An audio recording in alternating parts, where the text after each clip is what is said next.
জল জীৱন মিছনৰ ঠিকাৰ ধন অনাদায়। ডিব্ৰুগড়ৰ ধৰ্মঘটত বহিল কেইবাখনো জিলাৰ ঠিকাদাৰ। জল জীৱন মিছনৰ অনাদায় হৈ থকা ঠিকাৰ প্ৰাপ্য ধন আদায় দিয়া নাই জনস্বাস্থ্য কাৰিকৰী বিভাগে।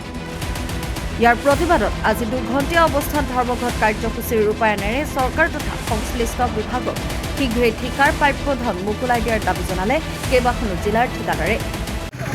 বৰ্তমান যিসকল ঠিকাদাৰে এই কাম কৰি পানি গুৱাহাটীৰ পৰা বিল অহাৰ পিছতো আমাৰ পইচা পোৱা নাই। বিভাগত যেনেকৈ 20 কোটি আমি পইচা পাবলৈ আছে, ডিব্ৰুগড়ত আমাৰ 50 কোটিৰ ওচৰত ডিমাণ্ড আহি পানি পইচা পাবলৈ আছে। সেই সন্দৰ্ভত আজি আমি যি 2 ঘণ্টীয়া অৱস্থান ধৰ্মঘট কৰিছোঁ, আমি চৰকাৰক জনাব বিচাৰিছোঁ যে আমাৰ প্ৰাপ্য যিসকল আমাৰ ঠিকাদাৰ পইচা পাবলৈ আছে, তেখেতসকলৰ পইচা অতি শীঘ্ৰে যিখিনি পইচা পাবলগীয়া আছে সেই পইচাখিনি অতি শীঘ্ৰে আমাক প্ৰদান কৰি কণ্ট্ৰেক্টক যাতে টকা দিয়ে।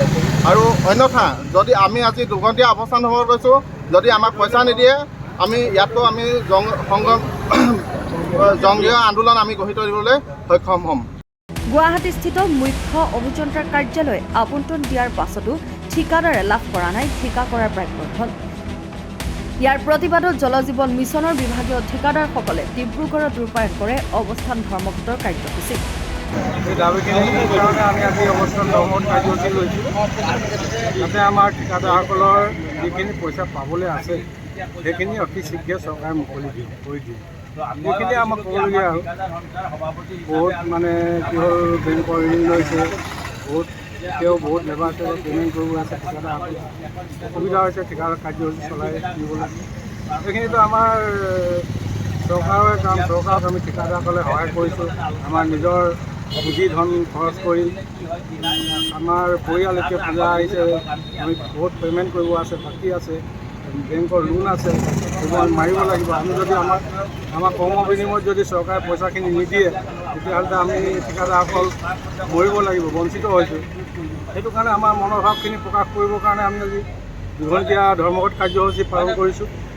আমি এতিয়া জনাম কাক, চৰকাৰক জনাবলৈতো আমাৰ মাধ্যম এটাই।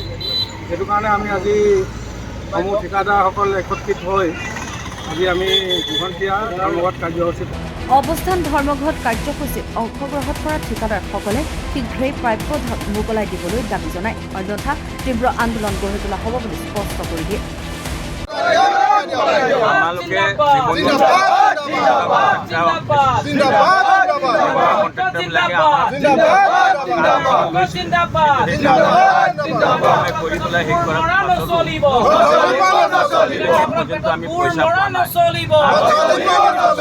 আজি 2 ঘণ্টা অনশন কৰা হৈছে।